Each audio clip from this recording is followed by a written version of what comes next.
On today's Part in My Take, we have Washington Commanders quarterback Taylor Heinicke. Awesome interview with Taylor Heinicke, the guy, as some of us have said over the course of the season. We are half of the podcast is on the road, the other half in studio. We're going to catch up with everything that's gone on, including Hank was right, hashtag Hank was right. We also have Firefest of the Week, a great Friday show where we're all out in LA on Monday. And we're brought to you by our friends at Chevy. Boys are out there in a Chevy Silverado right now. By now, you know that we're truck guys, not just any truck guys, Chevy truck guys. 2021 was a big year for Chevy trucks. Silverado really made some news.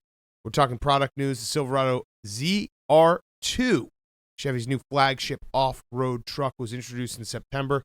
And in the spring, you'll be able to see it at your Chevy dealer. And what's next for 2022? Chevy revealed the first ever all-electric Silverado built from the ground up on Ultium battery platform that brings with it new power, new flexibility, and, of course, a new range of what's possible in a truck. We've seen the Silverado EV, and it's really cool on the outside and on the inside. It's got all kinds of new features.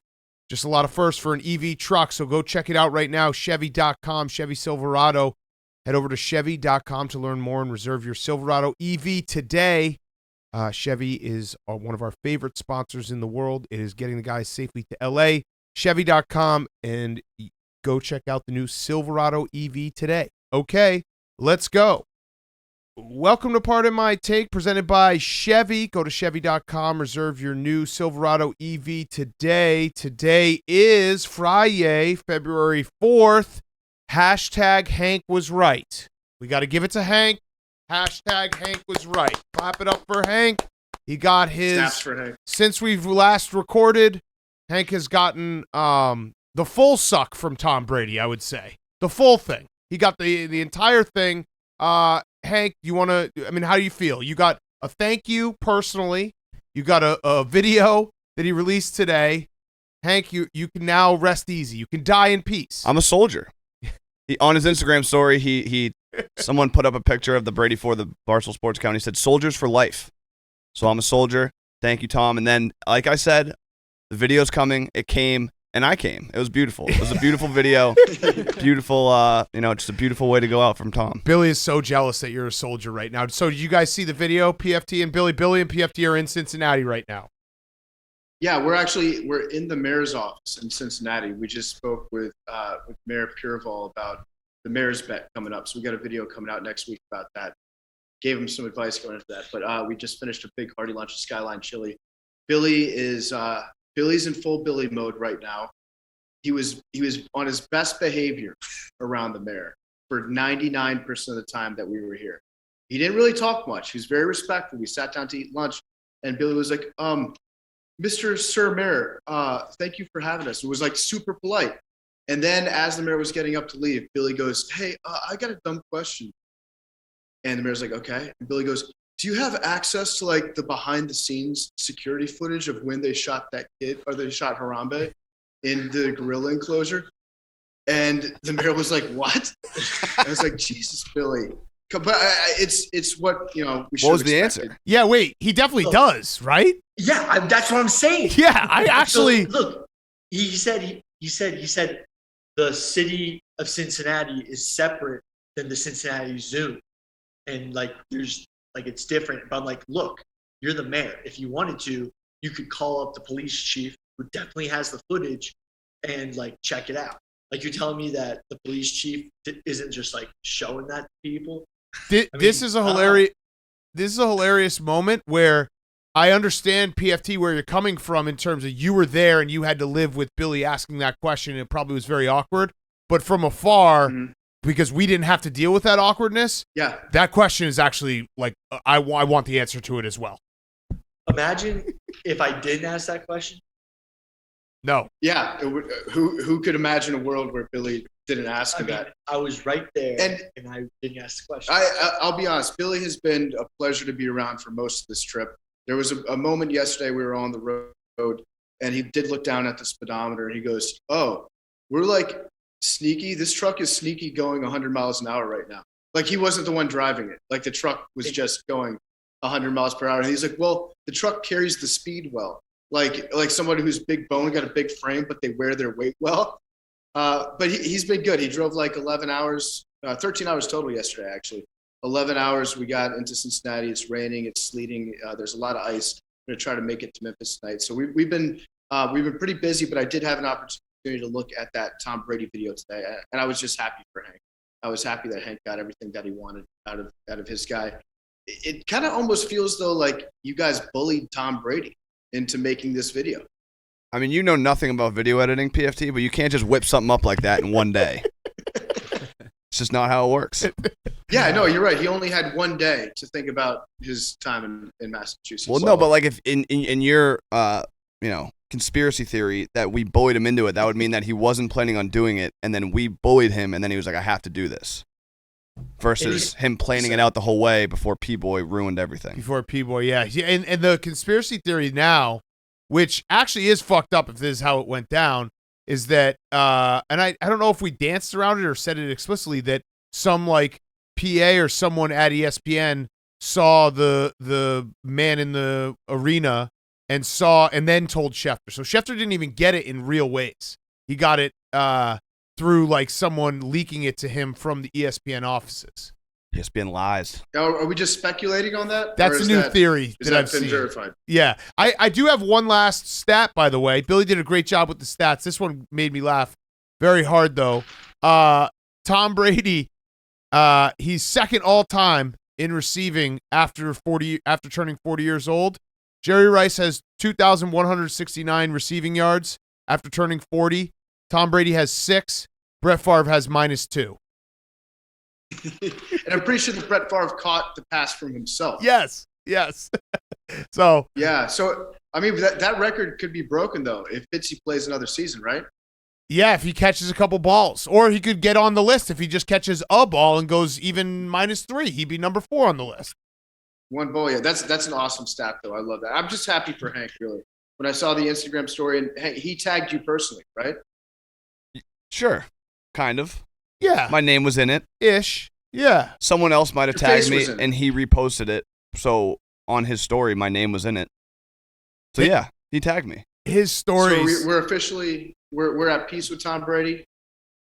I've always been at peace with Tom Brady, so yeah. Yeah, I think it's retired. I think it's time to move on. The only last thing I had was Skip Bayless. I tip my hat to him. Someday I hope to be as good as Skip Bayless because he made Tom Brady's retirement about Aaron Rodgers, which I fucking love. He said if Aaron Rodgers is watching all this, which he probably is, he's probably horrified with the outpouring of emotion and respect for Tom Brady because he won't get anything like that when he retires. I was like, I just sat, sometimes when you just see a take and you're like, holy fuck, this guy's in the zone. Like, even I'm such a Rodgers hater, and even I couldn't have connected those dots. Like, incredible. He was like, he actually said, I think Aaron Rodgers is contemplating retirement, but he can't retire now because he'd be following Tom Brady, and everyone loves Tom Brady. I was like, Skip, you've done it again, my man. I fucking love you. Yeah, his brain just switches between thinking about how LeBron would react to a situation and thinking about how Aaron Rodgers would react to a situation, just back and forth. He's the king. Nobody will ever touch Skip. He is. All right, so we don't have a ton because we're in that weird zone where we're getting ready for the Super Bowl. We do have Taylor Heinicke coming up. What else you guys got from the road? Like, how is I just heard briefly that you were saying that what did you say, Hank? Bubba. Oh yeah. We should talk about Bubba. So Bubba's there. Yes. Bubba's here. Bubba's there. Bubba, so on Monday, we have an interview that it's like 3 years in the making. It's a very big interview. We did it on 7 Wednesday. years in the making. Yeah, very long time in the making. It's a great interview. Get excited. One of our best interviews ever. And Bubba, which is, it's kind of, you can set your watch to it every 6 months or so. He'll just sleep in through a very important thing that's going on. Like, he famously slept in for the Coach O, Joe Burrow interview after the national championship. He missed the flight when we were going to where? Baker Mayfield. Baker Mayfield in Cleveland. So it was about time. Like, the clock, if we were a factory and it said, days since Bubba has slept in when we have an important event going on, we were right around like 180 days, right around when he needed to do it. So he just didn't get up at 10:30, which isn't even late in the morning on Wednesday, missed it. So his punishment was he had to hop in the car last minute notice and drive to LA with you guys. Yeah, and he's been a joy to have also on this trip. We do need to stock him up with some clothes. So our plan is to swing by the Bass Pro Shop Pyramid and just stock Bubba up. Just have him rocking like full Carhartt, Duck Commander, Geely suit, you name it. So we're going to do some shopping there because we didn't have time to pack ahead of time. But you're right. I think we should probably look into the astrology factor and see what happens whenever, like what lines up whenever Bubba sleeps in and misses an interview. I'm sure it's something like Mercury in retrograde. And when that happens, you know that Bubba's about to be dozy as fuck. It was a very funny moment because we were getting ready for the interview and PFT like came over to me and like very seriously was like, I'm nervous about Bubba. And I was like, I'm not. This is about right when he should have done this. Like every 6 months, no matter what, he's just going to sleep through something. And we're going to be like, well, this sucks, but we love him. So his punishment, he's got to get in the car. Yeah, I think we had a pretty good first day, though. On the open road, we had some good tunes going. Good playlist. I've been vaping way too much. I woke up feeling like I had a sinus infection because I was just nonstop vaping in the car last night. It's become a problem on this road trip. I think my only way through this is to just vape my way out the other side, just overdo it on the vape on this trip to the point where I get to LA and I never want to look at a tool again. Yeah, you have popcorn lung. So you guys, I overheard you saying you're going to Memphis tonight and you get the hour back, which is huge, and that it's the difference of getting there between 9:30 and now you're getting there at 8:30. So are the roads okay to drive? Because it looks like there's a lot of ice. Are we going to just slide our way to Memphis, Billy? So thankfully, a lot of the highways going out into the south are straight. So something that we realized last night is that we had to go slow around all the curves going through Pennsylvania. Then once we hit Ohio, which was mostly straight highway, you can still carry, 70 to 80 miles per hour safely. Whereas going around the corners, we had to go like 50. So with this ice, the big thing will be stopping. Not many two people are on the road, so no one's going to stop short in front of us.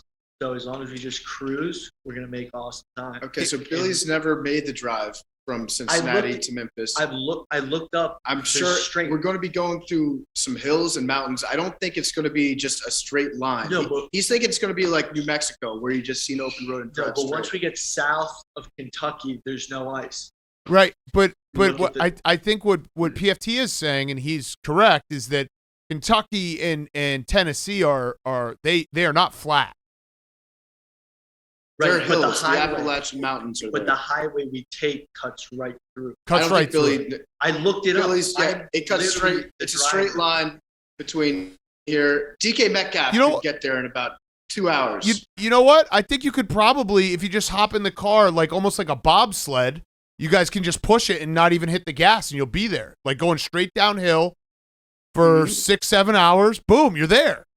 Seems like the easiest drive ever to make. Yeah. No, there will be some turns on this route. I'm pretty confident. And Billy just said that there's no ice in Memphis. I just looked at a tweet that showed icicles hanging off every tree in downtown Memphis. So, but again, Billy's just saying things. It's not currently ice. It's raining. just, it's not. I see what he's saying. No, he's saying that the ice isn't currently it's not raining ice. It's just ice everywhere. So that's safe. I also think it's also raining ice. I think it's all the above. And so, yeah, this will be an interesting afternoon. I'm very excited for it, obviously. But, it's good times on the open road so far. It was just funny. We'll see how long it was just funny hearing the conversation because it was like, Billy basically was like, we're going to make like perfect time. And I was like, I'm pretty sure there's a really bad Last storm. night, we made amazing time. That's true. We did. We made great time. Road warriors. Road dogs. Billy, are you driving all day again today? Yeah. Fuck Pushing it to the limit. Who's got the aux? PFT. We switched back and forth a little bit. Now, I took the aux for a little bit, but then Billy asked me to put on his high school lifting playlist.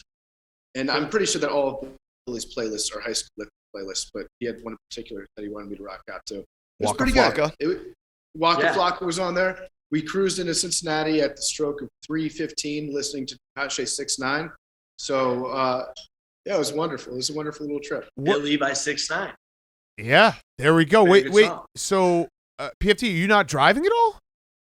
I haven't driven yet. Billy wanted to do this whole thing on his own yesterday, so I'm going to take the wheel a little bit today and take over. But yeah, he took us all the way there. I mean, all the credit in the world to Billy for just he did it. He said he was going to do it. He did it. I was gonna say, like, you gotta drive a little bit because it's gonna get to Billy's head very quickly that he's just like for sure. a professional I am trucker. the road warrior. Yeah. It already has. Billy thinks that he's the captain right now. He took my computer earlier when we were trying to figure out the video and microphone settings. And I was like, Billy, give me my computer. He's like, no, I got it. He thinks that he owns it. All right. So before we get to Taylor Heinicke, the only other thing we had to talk about is we got more details on the Brian Flores thing because I know we had a breaking news on Tuesday's show, but since we finished, we had the allegation that Stephen Ross has offered him $100,000 to throw games. I actually looked back, and I'm willing to be the face of any class action lawsuit against the Dolphins for that season because I did lose money. I looked back through some bet slips and I found some bets that I had pertaining to Dolphins games that season. But yeah, this is like it's weird because the Belichick Rooney Rule thing feels like it's the more important and there's more evidence, and it's like one of those things where we've all known for a while the Rooney Rule was good in principle, but it doesn't really work in reality because all you have to do is check a box and you don't actually have to give the real interview like the Giants are allegedly doing. But the Stephen Ross thing, like, if this actually turns out to be true and there might be a witness, like, this could be a major thing for the NFL, like, match fixing in European soccer type of thing. I have no idea what's going to happen. I think that they're going to force him to sell the team. I think this is the only way that an owner could be forced to sell because owners have so many skeletons in their closet that they're never going to vote another guy out if you get caught doing like a Jerry Jones or whatever and you've got a couple of strippers up in your booth because like that's what they do on the daily. They don't want any of that dirt. But when you start involving like changing the outcomes of games and bribing coaches, things like that, I feel like this is a great excuse for owners to try to sell the team or try to vote him out. I think it's a 2/3 majority is required to vote him out. Vote him out, get him to sell the team, and then get a new billionaire come in, buy the Dolphins, and all of a sudden all their franchises are worth a shitload of money. So I can only hope that Dan Snyder has also been paying his coaches to throw games for the last 25 years. That would be the dream at this point. Hugh Jackson said that he implied that he was getting paid by the Browns to do it too. That'd be crazy if we got like 3 or 4 different teams that all came out with their own like cheating scandals in that other way, the match fixing, and then we just had a bunch of new owners take. That'd be cool. Well, Hugh Jackson, he ended up walking back some of his comments because I think he saw the story and was like, "Hey, wait, that's exactly what was happening in Cleveland." But the difference is in Cleveland, they were very open about the fact they were tanking. Like they were basically like, "We are doing a trust the process type of deal." You remember when they hired the analytics guy and everything, Sasha, and that was the plan. Yeah. So I think Hugh Jackson looked at it and was like, "Hey, that looks like my situation." It's like, no, because they were very open about it in Cleveland. Whereas Miami, if Stephen Ross was offering him $100,000, it's fucking insane. And I did think it was going to be a he said thing, but then it seems like there might be a witness to it, which makes it very, very interesting. I also think that paying a coach $100,000 to lose games as the coach of the Miami Dolphins is a terrible, terrible investment. Like that just naturally happens. Like, especially with the Browns, if you're paying, okay, first of all, it's the Browns. Second of all, it's Hugh Jackson. How much more do you need to incentivize your team to lose than one being the Cleveland Browns and 2 hiring Hugh Jackson? I think that's just Hugh trying to get his name back in the press so that he can get another job. That's my initial take on it. But yeah, he's coaching at Grambling State. Yeah, now. So Mike Silver can be like, that's right. Yeah, Hugh Jackson. This is the same situation. No, you're right, and it is. They're like the things around it, like the fact that Adam Gase was the coach before Brian Flores, like you had the perfect coach to just keep losing games. And the Dolphins, though, that 2019 season, that was the season where we did the dead Dolphin jokes. Remember, they started 0-7, and then they actually finished. They won 5 of their last 9 games. So yeah, it's weird to look at now because you have no idea when this happened exactly. But it does look like a situation where they were actively like trying to lose, and Brian Flores resisted that and got wins out of a really bad team at the end of the season. Maybe that's actually a masterful motivation technique, is to bring your coach in and pay him money to lose games. That lights a fire under his ass because you're questioning his integrity. Then you end up winning games. I think that's just the plot to Major League. Yes, it is. We're gonna move. Yeah, we're gonna move the team. Yeah, they want us to lose. They put together a great bunch of losers. Let's win in spite of them. Billy, did you have a point on that? You look like you had Billy Point face. Oh, I think we need a sports gambling SEC to make sure everyone's staying competitive. Okay. I think they do have that. Regulatory body? Gambling licensing boards. Yeah. Well, yeah, there's a law investigating sports. No, they could absolutely, like, this could be federal charges. And it actually is, the interesting part is that if Flores, like, the only way that Flores could have been really fucked here is if he actually had taken the money and it had come out, because then he would have gone to jail and Stephen Ross probably wouldn't have. So yeah, and also Stephen Ross, he's tied in with some gambling stuff too, right? That is a fact. Yes. So yes. Yeah, very, very interesting. I'd like to see those bets slip from Mr. Ross that year too. Mm-hmm. Want to get your guys' feedback because we did talk a little bit about the Commanders' name on Wednesday's show, but they unveiled it and they unveiled the uniforms. I've said what I think about the piece several times, which is just okay, whatever. Win games, we'll be fine. The New Jerseys are what the New Jerseys are, except the black ones I thought looked sick until I realized they were just the Steelers uniforms, and we just copied the Steelers uniforms, which admittedly are very cool, and I'm sure that our defense will play faster wearing those. But what are your guys' thoughts as outsiders on how the process unfolded? I'm just curious, PFT, and I know the answer probably, but at any point, I know I'm curious how many people are involved in these team names and like studies and all that stuff. Did anyone bring up the point that if we hand out rally towels, they're going to be called comrags? Comrags. There was a lot of those jokes that came out, and it's like I was curious if anyone had thought about this before, or if they realized after the fact that we're just going to have a bunch of commie jokes, even though we're DC, and have a bunch of cum jokes. Yeah, no, I mean, we're already selling shirts. Go commies. I'm a commie. I'm saying it loud. I'm saying it proud. Our chant should be hail to the Red Scare. I think these are all great things that we can do as a fan base. But I actually told Jason Wright, like, let me know what the name's going to be. I won't tell anybody. Just give my internet troll brain 48 hours to work on it, and I'll tell you ahead of time what everybody's going to say and the different directions the internet's going to go. So, no, I don't think that they employ enough internet trolls in the front offices of these organizations. But they went with a safe choice. They went with the three key checklists that Snyder hit. It had to be a name that was not trademarked. It had to be an actual team name, and then it had to not be a racial slur. And that's 3 for 3. Snyder's happy. It was always going to be the Commanders. I'm sure about that. The comrag thing is very funny. And like, oh, I'm calming. I'm going to be saying I'm calming.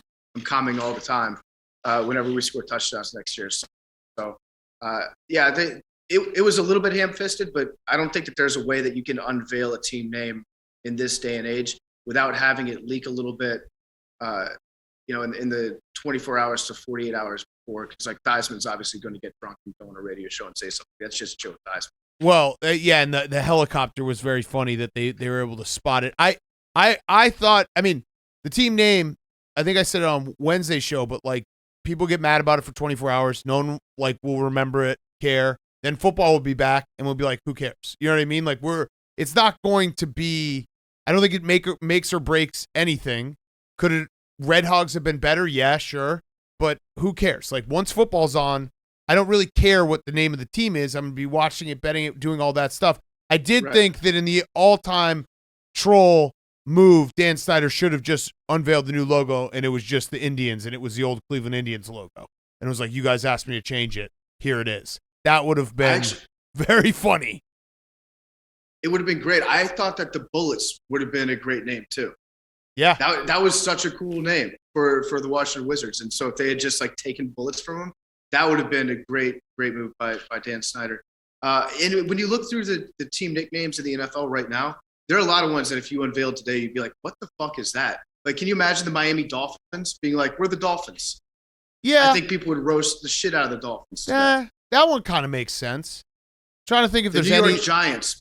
People would roast Yeah, the Giants if that it came one- out to that. Yeah, that one would be weird. Browns. The It's Browns, just a color. yeah. But a lot of Well, them he are named just it after himself. Yeah, a lot of them are just smart because it's like people like animals. They like rooting for animals. That's Yeah. it's very basic. Like just Right, make so it an we're animal, still- make it a cartoon animal, and we'll all get in line. We're still looking at what the mascot's going to be and the theme song's going to be. But I'm hoping that since we're the Commanders, which is the name of one of Joe Biden's dogs, the good one, Major Biden becomes the animal mascot. That'd be awesome to have him just patrolling the sidelines, biting the opponent, pissing and shitting all over himself. That's what I want. Yeah, I mean, it would be like the Tennessee dog biting the Georgia player, or no, it was the Georgia. I think it was the Okay. Georgia biting a Tennessee player. Yeah, I'm Or in for Auburn, that. maybe. I think that might be the UGA, but maybe not. Yeah, is it the UGA? Yeah, well, I'll find the UGA. Okay, let's get to our interview with Taylor Heinicke though. We have him. Commanders starting quarterback as of right now.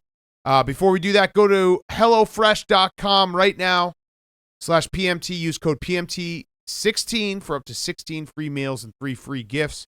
HelloFresh delivers pre-portioned ingredients to your door, including farm fresh produce that arrives within a week, so you get convenience without skimping on quality. HelloFresh cuts back on time spent in the kitchen with meals ready in around 30 minutes or less, plus quick and easy meals, including 20-minute recipes and low prep and easy cleanup options, provide an even faster route to putting food on the table.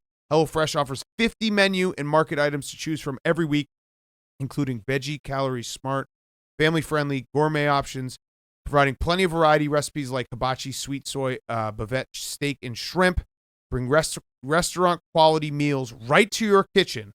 So HelloFresh offers the flexibility you need to easily customize your order online in the app. It's super easy to do. Home-cooked meal is the best. We love HelloFresh. I made a little chicken and rice dish that was delicious. Makes you feel good when you cook at home. You're not ordering takeout every night. You also don't waste groceries. That's the HelloFresh way. HelloFresh.com /PMT16. Use code PMT16 for up to 16 free meals and 3 free gifts. HelloFresh.com /PMT16. Use code PMT16 for up to 16 free meals and 3 free gifts. We're also brought to you by our friends at Bird Dogs. Bird Dogs, I got to tell you right now, the joggers at Bird Dogs are the most comfortable joggers in the world. They are the best. Like it's basically sweatpants on steroids because they're super comfortable. They look great. You don't look like a guy who's just walking around in sweatpants. They got zippers on the pockets. They're the absolute best. Bird Dogs are joggers with a built-in silky soft inner liner that never rides up. You can free ball in them because it's basically underwear inside of them. They're comfortable and the most comfortable things I've ever worn. Go to birddogs.com, enter code PMT, and they'll throw in a free Bird Dogs Patagonia style beanie. It's still winter. You need that beanie.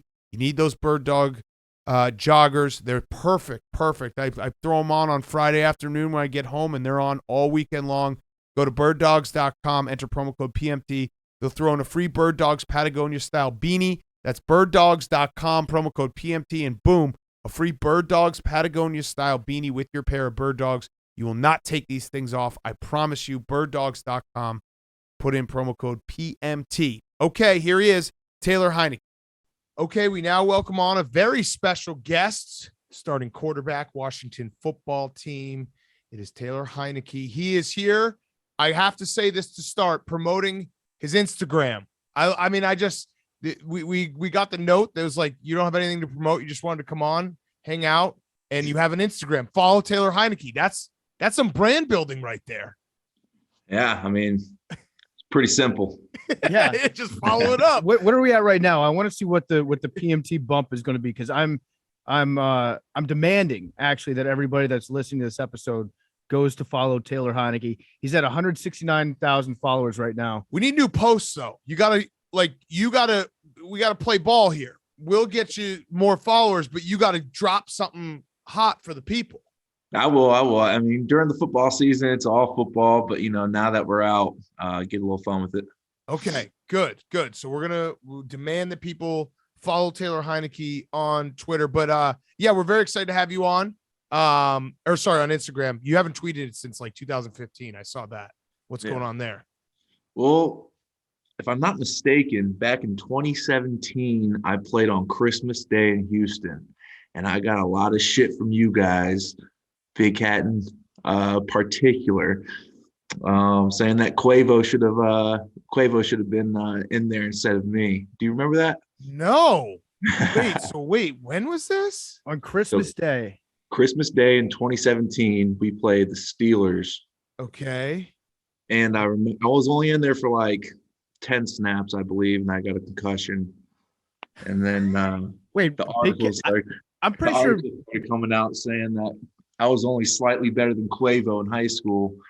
And I think a lot of people ran with that one. Oh man. I'm pretty sure the Big Cat didn't know who Quavo was in 2017. What the fuck, PFT? Well, 2018, we were late adopters. Come on. I knew who he was. That's funny. I apologize for that. I did look up what other tweets I had about you, and it was in 2017. I just said, what the fuck is a Taylor Heinicke? And then I followed it up with they should just introduce you as the guy that had us betting on Old Dominion football games, because it's like, oh yeah, that guy. I know him. Yeah, those games back in college, those were all locks, man. Yes. We were covering the spread on all those. Yeah, that's funny. I apologize. I don't remember saying that, but that's a good reason to stop tweeting. Twitter's stupid anyway. We're gonna follow you all on Instagram. That's way better. Yeah. Twitter's trouble, man. That's the only bad things come from Twitter. All right, so we love watching you play this year. I mean, you've gone back and forth from being the guy for PFT, which has been a fun watch. Your style, you are. Hey, did you learn anything from Ryan Fitzpatrick? Or you always been exactly like this? Because it is fun when you make plays that are broken down and I'm going to make something of this, and I have the confidence to do it. It's very, very fun to watch. Has that always just been, I feel like I can get out of any situation, I can make something good happen? Yeah, that's kind of, my whole life. I didn't play quarterback until 8th grade, and that's when everything started to click for me. But you mentioned Fitz, and it's funny because I can see myself kind of like him, kind of the same ride, everything. He's been in the league for 10, 15, 17 years, something like that. And throughout his career, he just jumped from place to place and was back up and then kind of thrown in and then back up and thrown in. And I feel like I'm kind of on that track, hopefully on that track. But, the way I play, I saw a lot of myself, when he was on the field as well. We kind of had the same type of we played the same type of way for sure. Yeah, you're never out of it when Taylor Heinicke's in the game. You have an ability that's, I think, admirable, which is you have a very high fuck it quotient where you can see some bad shit out there. You can make a bad play, but the very next series you're going to go out there and you're going to do something equally as reckless, and usually it turns out good. If you keep taking those shots, sometimes that's the way. You can't pick and choose when you're going to be aggressive. You're aggressive all the time, which I loved watching this year. So I said a lot of things about you, most of them positive this year. I think I said you're elite. I said you're Brett Favre with a bigger dick. I said that you're a franchise quarterback as well. So, but I think there's one, this offseason is going to be important for you because Ron Rivera has obviously said we're looking to get a different quarterback. He's been pretty open about that they are going to go out there and try to find somebody. So, but you're at the same time, you're going to have the opportunity to beat out somebody in training camp next year and be the guy. So how are you going into this? Is probably the most important off season of your career. Yeah. So, when I saw that and I heard that, it's nothing new. I was kind of expecting that. But, for me, my biggest thing, I just try and control what I can control. I had a year, was healthy throughout the year, had some bad mistakes, had some bad games, but hopefully put enough good film out there to stick around. So for me now, it's just getting in the weight room, getting that weight back on, and working on some things I want to work on that I've seen on film this past year. So again, I'm not worried about it. Wherever football takes me, I'll go. But my biggest thing is I just want to keep playing ball. That's a good Wait, answer. so how much weight did you lose during the season? I probably lost about 5 to 8 pounds. That's nothing. I mean, yeah. that's nice to be like, I can put it back on. Yeah, it's like I went in very solid 215. But throughout the year, you're not allowed, you can't lift, and you're getting beat up all the time. So that muscle really turned into fat. So I'm trying to walk that stuff off right now. Did you see that Pat Mahomes pulled a Heinicke on Sunday? I That's what did. they're calling it now. They're calling it pulling a Heinicke when you reach out and you just tap the pylon with the ball. He's been watching film on you. Yeah, I was sitting on this couch and I was watching it when he did that. I was like, oh, that looks familiar. So how about that game, by the way? That was unbelievable. Incredible. It was Incredible. awesome. Yeah. When you're watching that, are you able to watch it as a fan? Are you like watching it thinking about, other things, like ways that you could translate, what's going on in the game to what you do? I try and watch it as a fan. I'm still a big fan of football. I'm a big fan of, good quarterback play and, especially playoff football. But at the same time, when I'm seeing, some decisions that some quarterbacks make, or, audibles and stuff like that, I kind of, study that. But when I'm not playing, I really try and sit back, enjoy it, have a nice Bud Light and relax. Coors Light. You could say Coors Light. Coors Light, Yeah, we'll it's bleep no that big out. deal. Yeah, That we'll was bleep fucked up that Heineken didn't give you an advertisement deal. Like you put it out there on a platter for them and they turned their back on you. Yeah, I was trying for that hard. Like the last 2 years, I was really trying for it, and they weren't budging. So I don't know if you guys know the story, but I was talking about it in interviews and press conferences, and next thing you know, Bud Light saw it and was like, "Hey, we're ready to go." So that day, they sent me a contract and signed with Bud Light that day. Damn. Good Act for you. fast. Yeah. I'm glad you got paid off it, but all-time marketing blunder by the guys over that Red Star beer company. Yeah, that's unfortunate, but Your season this year, Washington football team had some ups and downs. You guys went on a nice run there in the middle of the season where you beat the Bucks. You had some big time wins. When that's going on, are you thinking like, okay, this is I might actually win this job right here? Because it's got to be a weird feeling just every week knowing that you're kind of getting graded. That's very atypical of a starting quarterback in the NFL. Does that factor in week to week what you're thinking about? No, again, I hear it, and it's, I know what's going on, but, again, for me, it was a dream come true this year just to play. So, I went in the facility every day just trying to get better and trying to get ready. And, if that was going to be my last game playing, that was going to be my last game playing, but I was going to go out there and give it my all. So, I don't really think about that stuff.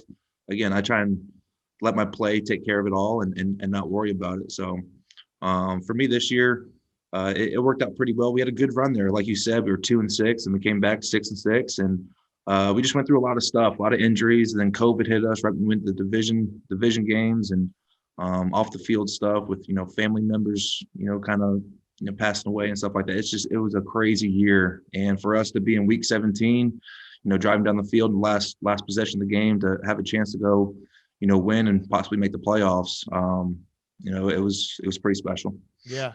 It was a fun season. Definitely had its ups and downs. And like we alluded to, you stepped in last year in the playoff game against the Bucks, covered the spread against Tom Brady. You were the only quarterback to do that, by the way, in the NFL last year. So congratulations and thank you for that. But as you're getting ready for that playoff game, it's a significant uptick in pressure on what you're used to, I would have to imagine. Like, what was that process like, knowing you were about to start a playoff game, your first playoff game, against the best quarterback in NFL history? And you kind of alluded to it earlier, and excuse my language, I was in the tunnel and I was coming out and I was like, fuck it, this might be my last game. I'm about to go against Tom Brady. No one's giving us a chance. So why not just go out there, have some fun and leave it all out there. So that was a special game. It would have been really sweet if the fans were able to go. I think that would have helped us a lot, but I go back and look at that film. There's only like 2 or 3 throws. I feel if I complete those things, we're right there in it. So, again, that was a special moment. It kind of restarted my career, and hope I'm just riding on those coattails right now. Can you walk me through I think I remember this correctly, the Falcons game this year when you have that touchdown throw at the end of the game? It was one of those throws that you did essentially everything that you're taught to do as a quarterback, and you just ignored it all. And you're like, you're like late throwing all the way across the field. Like, what is there any moment where you're just like, I'm just a playmaker, I'm going to make some plays, and who cares if this does not meet like anything you're supposed to do? Yeah, so that's again, that's kind of my game. You kind of do some things you're not taught to do, and there's a very fine line. There's some times where coaches love that you make a play, and then there's some times where they're like, "What the hell are you thinking?" And that's the line I'm kind of flirting with right now, and I'm trying to get on the right side, being consistent there. But yeah, that game was fun. There was a lot of family. It was kind of a homecoming for me. And JD made a great play diving in the end zone there. That was a special moment. Yeah, it was an all-time like, oh God, what is he doing? What is he doing? What is he doing? Oh fuck, it worked. Holy shit, Taylor Heinicke. Like those are the guys we love watching the most when you don't, they can pull those plays out of nowhere. Have you thought at all about the headband? I don't like when guys wear headbands when they're losing. Have you thought about ditching it when you're losing? Well, the whole story about the headband is in OTAs this year, we were really working on our play action pass. And coach was like, we really need to get better at, good fakes. So during a walkthrough period, I really get into it, put my head down. The running back's really getting into it. He puts his elbow up and he nicks me right in the head. And I have you see the scar right here. Oh, yeah. Busted me open. I had to get 7 stitches. So, they were trying to get me back in the helmet pretty quick there. So I just had to put the headband on to kind of give it a little bit of, protection. And it kind of just stuck. So the headband's a deal now. Oh, okay. Have you thought about going like full do-rag, like Deion Sanders style? Yeah, I'll see how that goes with the guys next year, but we'll see how that goes. I understand how like old and like curmudgeon-y I sound when I'm like, take that headband off when you're losing. But it's just one of those things. Like when a team is losing, it's like there should be no swag, no pieces of swag. Yeah, I hear what you're saying. Have you thought about making any changes to like your post-game wardrobe, depending on whether or not you win or lose? Because I feel like I don't want to tell you to do the Cam Newton thing because it'd look weird, I think, for you to go out there and have like a fox sitting on your head. But you could actually pull off the wife beater and jean shorts combination with like a chain at the podium. I think that'd be a good look for you. Yeah. It was funny because, obviously Fitz was in the room, and we all know that infamous picture of when he took Jackson's chain and his sunglasses, and he was up there letting his chest hair flow out. And it's hard to follow up with that. So I got a couple ideas next year with Logan Thomas. I think we got a little good thing going for next year, but we'll see. I got a feeling there's gonna be some fun next year. Yeah. I was reading some stories about you, and you were admittedly you said you were kind of close to like being done with football. How real like close were you? Because I'm sure that's obviously a very hard decision. You played football all your life.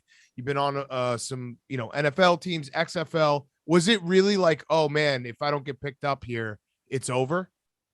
Yeah, and it was a really tough time. So obviously we're in the XFL. COVID, cancels all that. So I'm going home, and I'm thinking, what am I going to do now? And I called Coach Scott Turner, our OC, and asked him if he has any coaching positions open.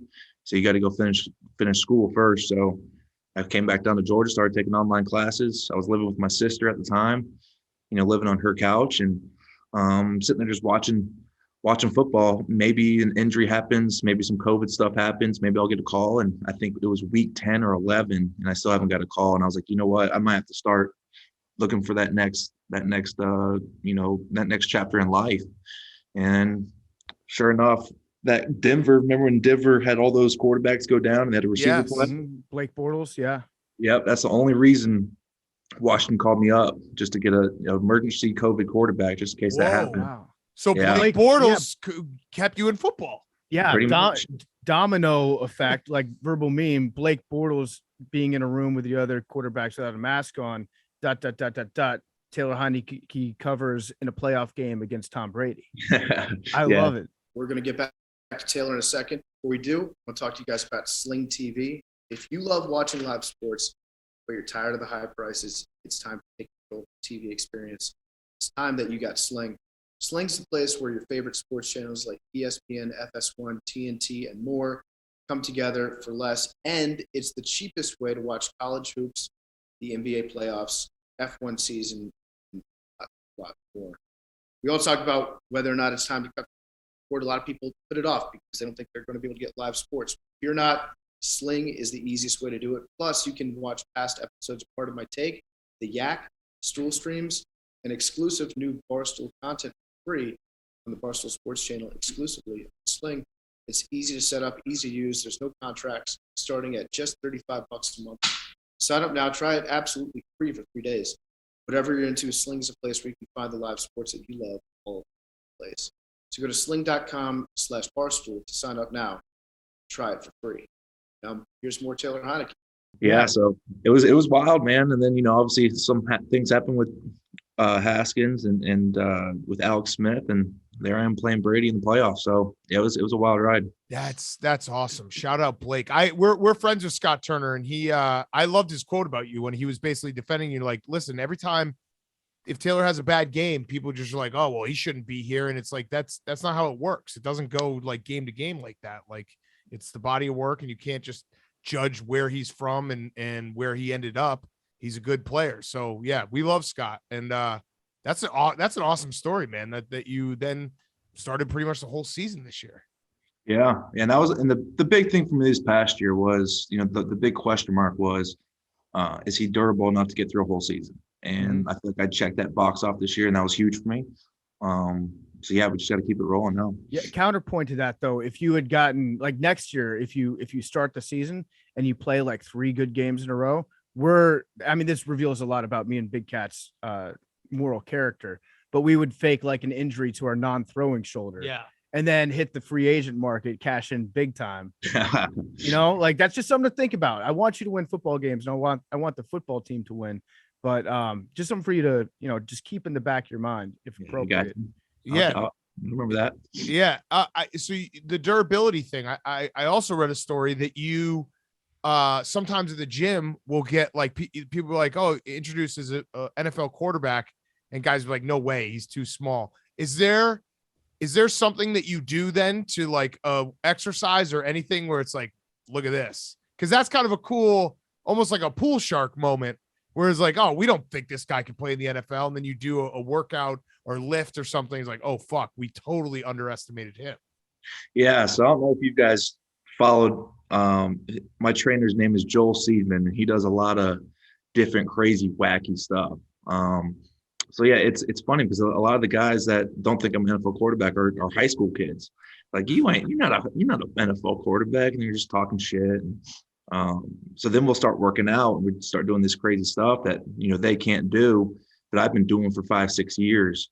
So I'll do it pretty easily, and they're like, holy shit, so the more they're around and the more guys they see around, they start having more respect for them. But you know how those high school kids are, man. They like to talk shit. They like to roast. Yeah. I just love the idea. Like that's got to feel like the all-time flex for someone to doubt that you are a NFL quarterback, and then you do something in training or something like, oh yeah. Cause you can always tell, like when we're around athletes, or even if you've ever been around anyone who's a really good athlete, they could do anything. Like, it could be swing a golf club or shoot like some hoops. They might not play basketball. And you're like, oh, that's the difference between regular people and exceptional athletes. Like, the way they move is just so off the charts. So you should just start doing that at random gyms. You should go to like LA Fitness and just start having everyone doubt that you're an NFL quarterback. That's what I'd do. Keep a football in a bag with you at all times. And if anybody doubts, you'd be like, let's step outside. Yeah. And then just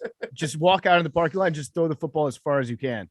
You'd be like, any questions? Yeah. Sometimes, it's kind of, as kind of, it pisses me off sometimes when they say that, but at the same time, it's kind of a compliment. I'm 6 foot and 200 pounds, and here I am making it. So it's kind of more of a credit to how hard I've been working, but those kids can talk shit all the time. Yeah, Wait. you're playing the game on expert mode right now Yeah. as a 6 foot, 200-pound guy. Anybody can do it if they're 6'5" and 235. Yeah.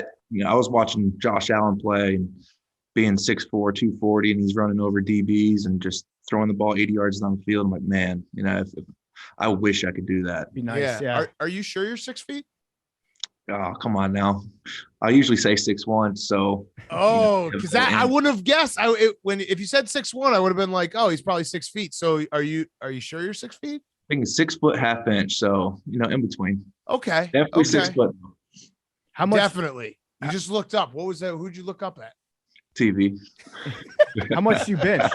You do bench? Not anymore. The highest I ever got though was I think about 335, 340 in college. That's pretty good for a That was like quarterback. Yeah. I was built like a linebacker. I was like Tim Tebow-esque in college. I read that you punted in college too, right? Yeah, so that's actually funny because we didn't actually do like a punt formation. It was like we're at the 50-yard line. We went on the fourth down a lot. And if we didn't get the type of coverage that we wanted, I would kind of just back up 3 yards, pretend like I'm calling an audible, and then the center would snap it to me and I would pooch punt it. So I'm still pretty sure I'm the leading punter in ODU history though. Yeah, That's I saw it. pretty It wasn't like once or twice. It was like something like 600 punt yards that you had. Yeah. So that's hilarious that you guys. I love that. I wish more teams did that. More teams should do the pooch kick. Ben Roethlisberger used to do that back when he was able to move. He had a sick pooch kick where he'd down it inside the 5 every single time.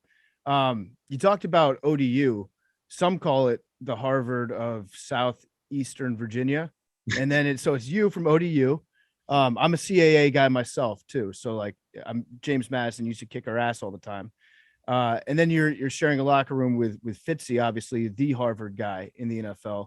What was your relationship with him like just on a one-on-one basis? Because Big Cat and I got to meet him over the summer when we came to training camp.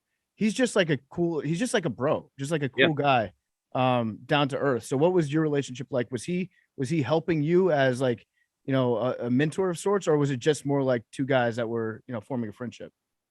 At first it was a friendship. We wanted to get that established. And then, once we started getting comfortable with each other and we're out in the field and he kind of see my strengths and weaknesses, he would help me out a lot. So, during training camp, there was one week where I just, for some reason, I was not accurate throwing to my left.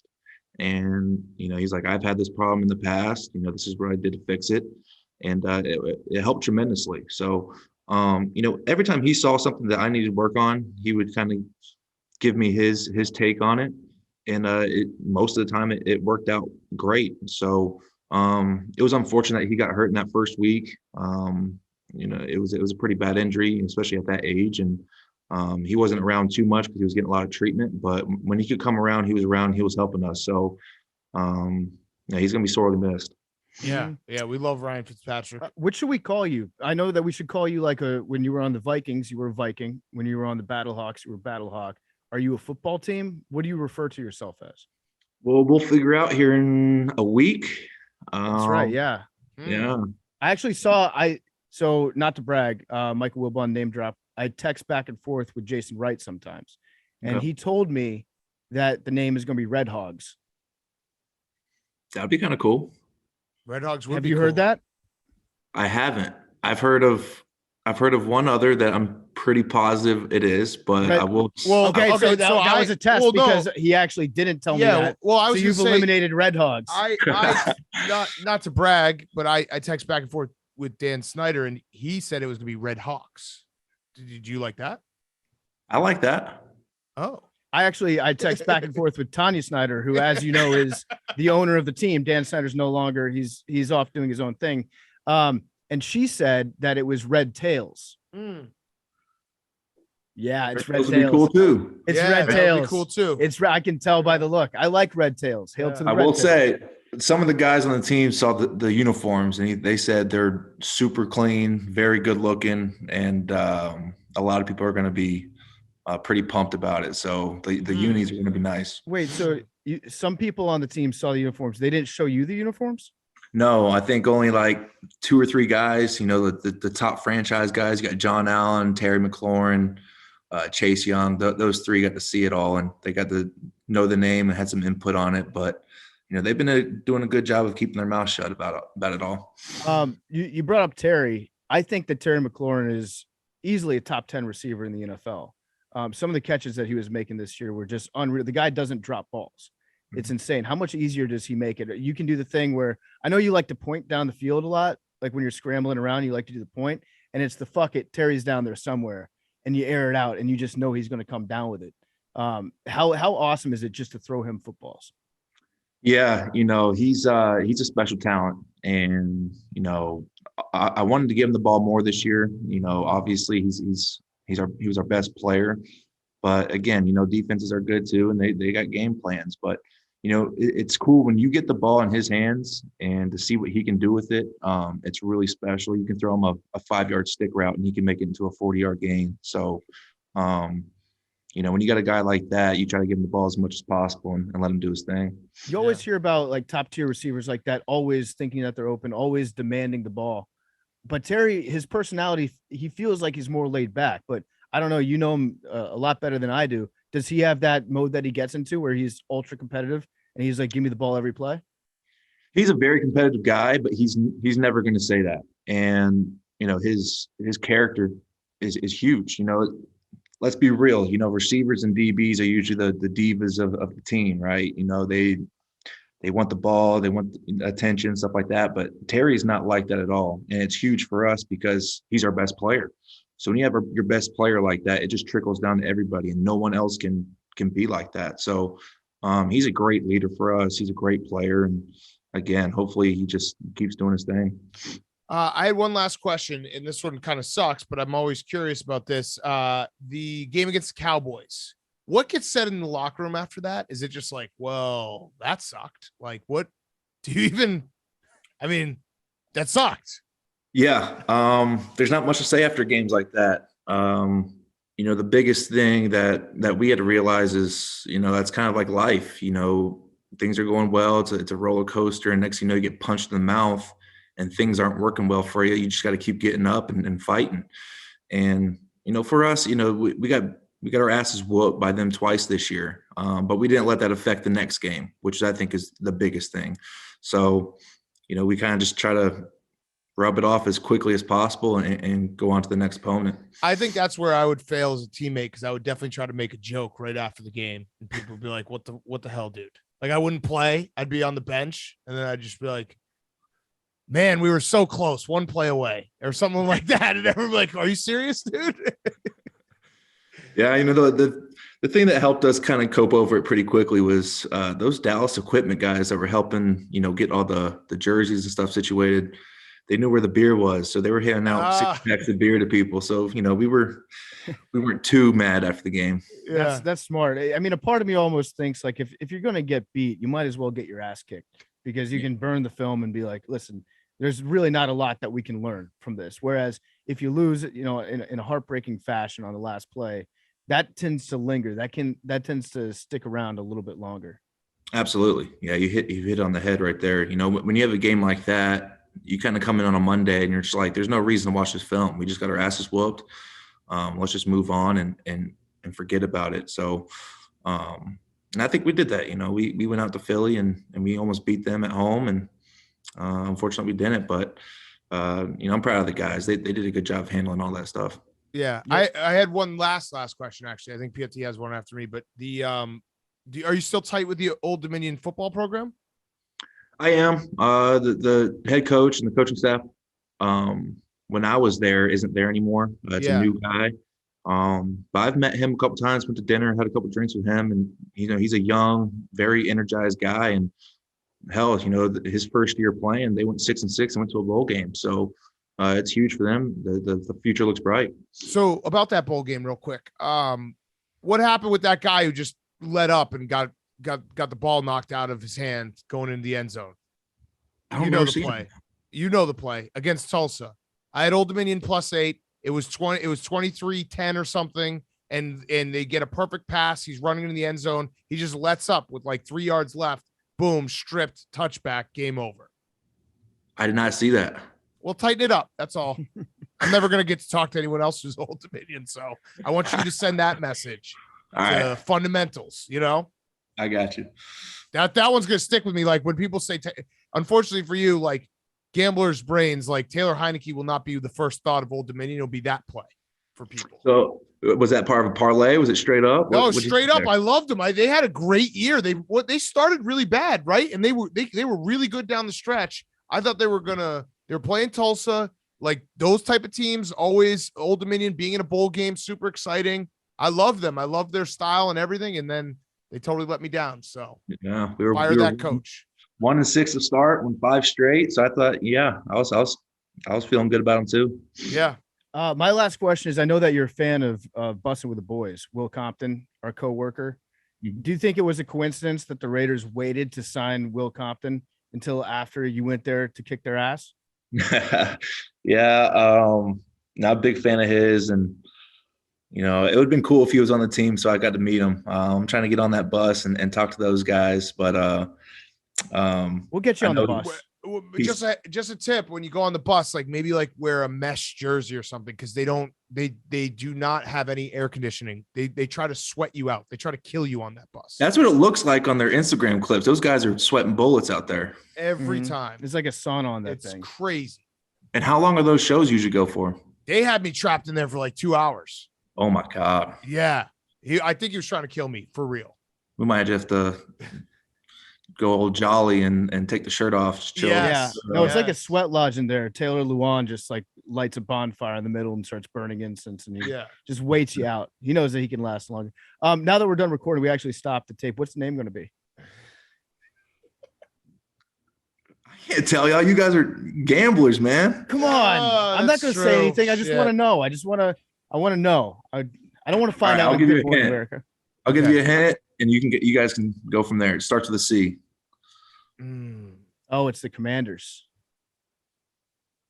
That'd be awesome if they just went the Chiefs and they just used the same Indian logo. Or they go back. Like after a long discussion, we're going back to the Redskins. They're Yeah. like, what? We changed the name. This is what you wanted. Wait, last question. This doesn't even have to be in, but did Tom Brady ever learn your name? I don't think so, man. Because you were on the He said, practice like- squad, right? For a little Yeah. bit. Yeah. Yeah. So I got there, my first day there, I was like, I'm gonna be the first one in the facility. I'm gonna make a good impression. I come in at like 5:15, go in the quarterback room, and he's up there with his feet up watching film already. I'm like, Jesus. How early does he get there? That's perfect. I mean, his feet up with the coffee in hand at 5:15. I'm guessing he was there at 4:45. Jesus. What a psycho. That's insane. I feel like there's like limited returns to getting there that early. Like how much Well, film can one man watch? If he goes to sleep as early as he does, I feel like that's just a different world. Like imagine going to sleep at like 7:30 p.m. yeah. That's what he does. Yeah. And his whole diet deal is crazy, man. He was drinking all types of shakes and all types of shit. It was pretty impressive to watch. I guess Yeah. it's worked for him. Yeah, a little bit. All right. Well, Taylor, thank you so much. Everyone go follow Taylor on Instagram.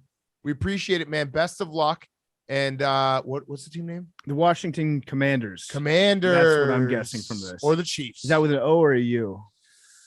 That would be cool too if they did the Chiefs. And it's like we got confused. Yeah. The Commanders. Commanders, yeah. Actually, like it would have been when he did the study on whether or not the name should be changed. He commissioned like a big study. Dan Snyder did. It would have been very funny if the result of the study was Redskins is not offensive. Yeah. It turns out. Or the So, Washington Cherokees. Yeah, yeah. And it's just like Yeah. we're just going for it. yeah. All right. Well, good luck. I'm hoping you stick around. I'm rooting for you. You were the most fun quarterback to watch for the Washington football team since RG3 back in 2012. So I hope you stick around, and Huge compliment. big compliment. Just don't look at who played don't between them at all. Because then the compliment kind of loses its shine. Kirk Cousins was electric for a long time. Yes. You're the exact opposite of Kirk Cousins, which is the highest compliment I can pay him. But yeah, I hope if you don't get a chance to start for Washington next year, I hope you get a chance somewhere else, and we're rooting for you personally, no matter what. Yes. Appreciate you guys. All right. All right, Thanks see so you, much, Take care, Taylor. man. Yeah. Yeah. See you, man. Later. Taylor Heinicke was brought to you by Wood. Wood is a brand new men's grooming line. It's offering products across hair, body, beard, and shave. With Wood products, you're going to look your best, smell your best, and feel your best. Now all you have to do is live your best. Wood is for the guy who knows that his best life doesn't him. He has to go out and find it. Wood works and smells just as good as it looks. It's got great scents, like Golden Hour, which is smooth brandy and Madagascar vanilla. And my favorite, Summer House, is coastal lavender and sea salt. They've got hair care, moisturizer, deodorant, facial cleanser, body and beard care, and more. It looks awesome when every single product that you have in your bathroom is all the same scent, all from the same company. Makes you look like a big baller. That's a big baller move only.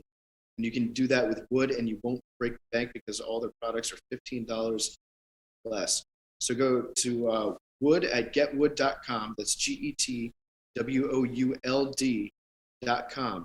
or at your local CVS. Okay, let's wrap up. We've got Firefest of the week. We should probably have Bubba start. Bubba, would you like to? Bubba's asleep right now. He's literally asleep. Oh God. Okay, no, he's not. He's watching the mic thing. He doesn't have the input on your audio. He just hears us. Yeah. All right, my mistake. I want to clear the air. Bubba was not asleep. He was reading the back of his eyelids. Bubba, what's your Firefest of the week? Here, I'll hold it for you. My Firefest of the week. You shouldn't have said that. You shouldn't have said that. We're gonna bleep that out. What's your Firefest of the week? My Firefest of the week is just I forgot to ask Sam Hubbard a certain question. Catching up with him, I wish I just reconnected with him earlier. Good Firefest. Sounds like a rough week. Yeah. Can you ask, this is like PFT's down on the sidelines because Bubba doesn't have headphones and he can hear me. PFT, could you ask him, is he feeling rested? They want to know, Bubba, are you feeling rested? The game never sleeps. The game never sleeps. You heard it here first. Just takes cat naps. Yeah. All right, thank you, Bubba. The game never sleeps unless it's a very important thing that needs to happen. Then maybe sometimes it sleeps. Hank, your Firefest of the week. My Firefest of the week, besides the fact that, I don't get to enjoy life on the road like these guys, I just have to get on a measly plane later and, probably fall asleep and wake up in San Diego. So I don't get the thrill of being on the road that these guys do, which sucks. But my other Firefest is that my building hasn't had hot water in 2 weeks. It has lukewarm water for maybe a minute, and then it gets cold. I feel like I'm in the military, and I just can't take hot showers. You know what does have scalding hot water is hotel rooms. Yeah. Really hot. I know. The shower this morning was almost too hot, actually. You know what else it has? What? Soup. Oh, he got you. He got you bad, Hank. We got the soup. Hey, it's the best soup. The best part is you guys are saying this to Hank, who's going to be in a hotel for the next 2.5 weeks. Yeah, but we are right now. Got him. Got his ass. But yeah, I don't really know what's going on. Another guy that we work with lives in my building. It's the same. He's got the same problem. It just got cold and our hot water just shut off. You should stop paying rent. I should. That's right. Yeah.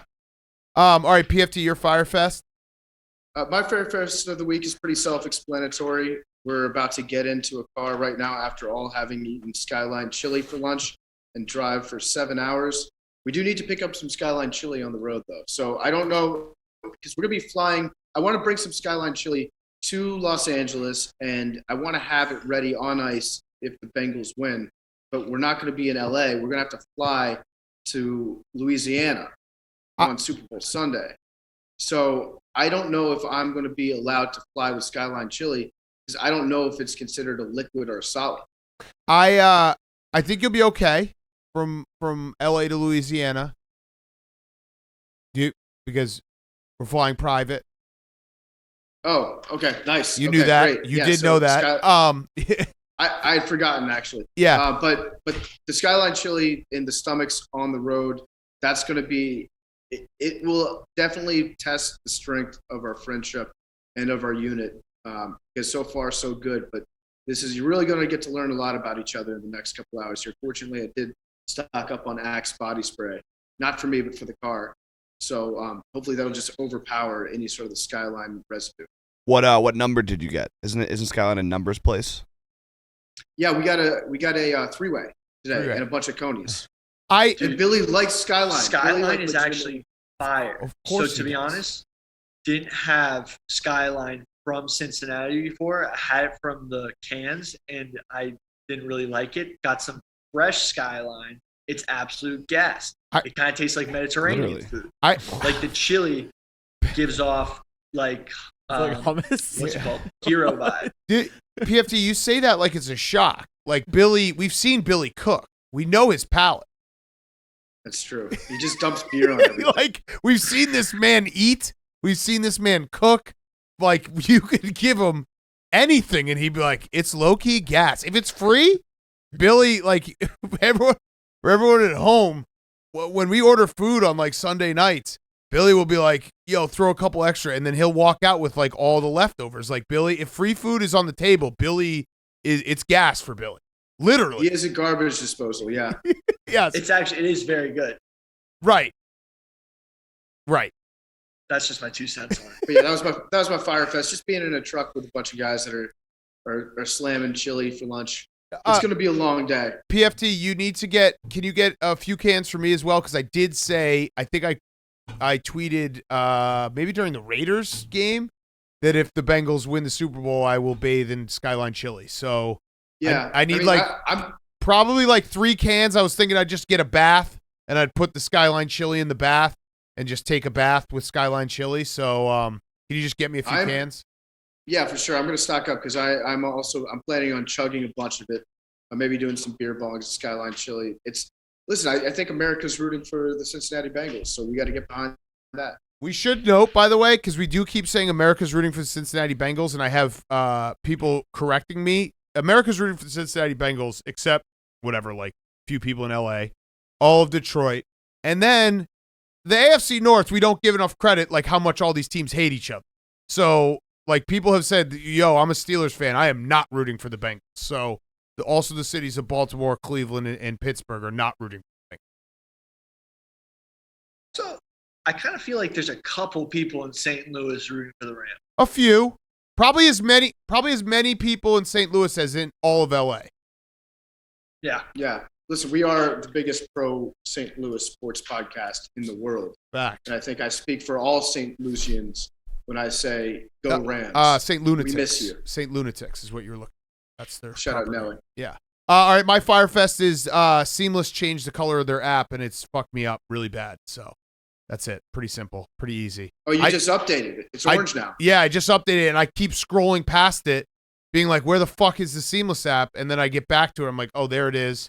It hasn't moved on my phone, but we're all like dumb first graders, and you just do the apps off of colors. So it should be illegal for an app to change their primary color. I agree. I don't know if you've experienced this, but when mine changed over, I noticed I got worse at determining my location when I was ordering food, where there was a streak of about 3 or 4 days where 75% of the time I would order food that would go to either my apartment when I was at work or to work when I was at my apartment. Yeah. It happens. It happens.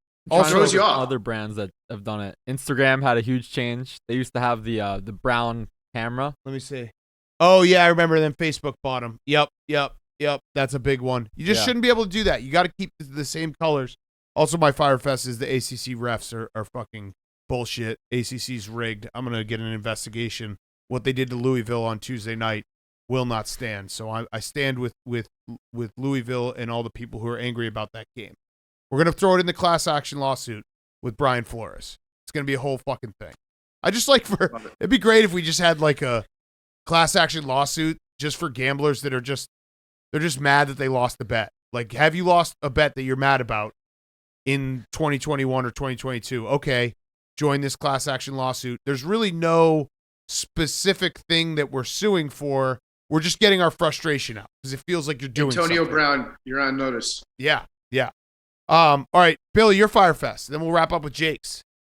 So in order to get the precious cargo to Cincinnati in a timely manner, I had to consume a huge amount of Black Rifle coffee.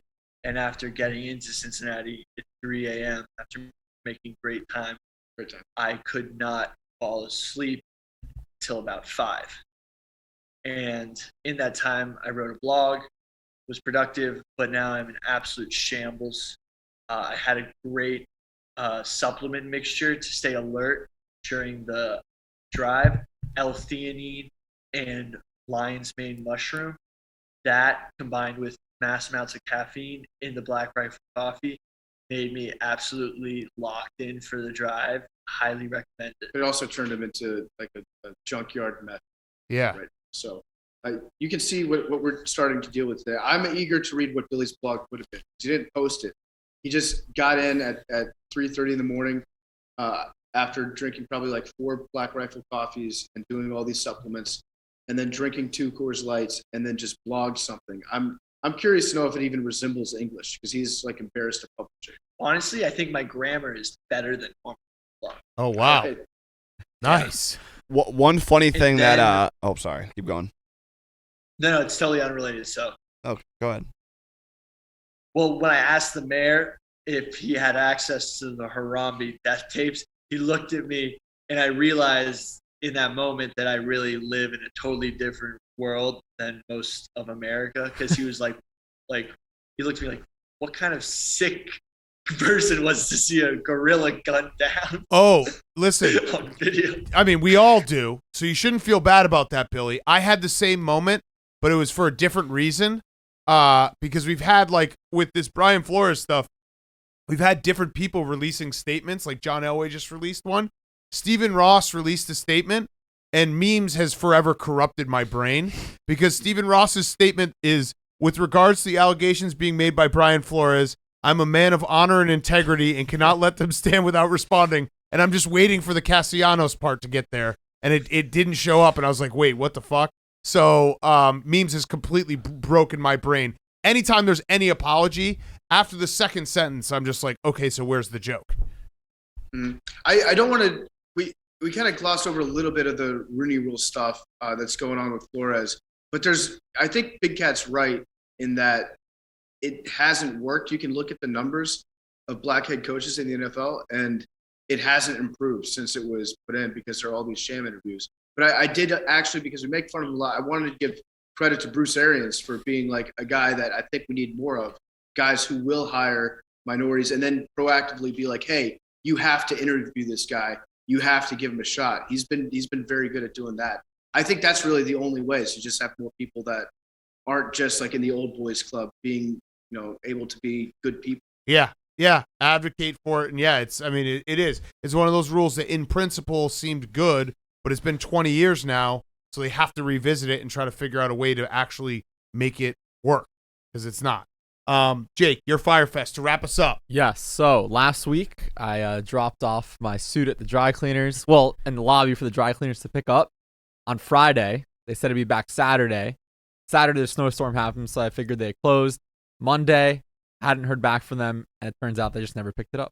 What? So Yeah. where is it? It eventually got picked up. Oh, okay. Whew. Yeah. That was close. It was a slow start. That was Also, close, boys. yeah.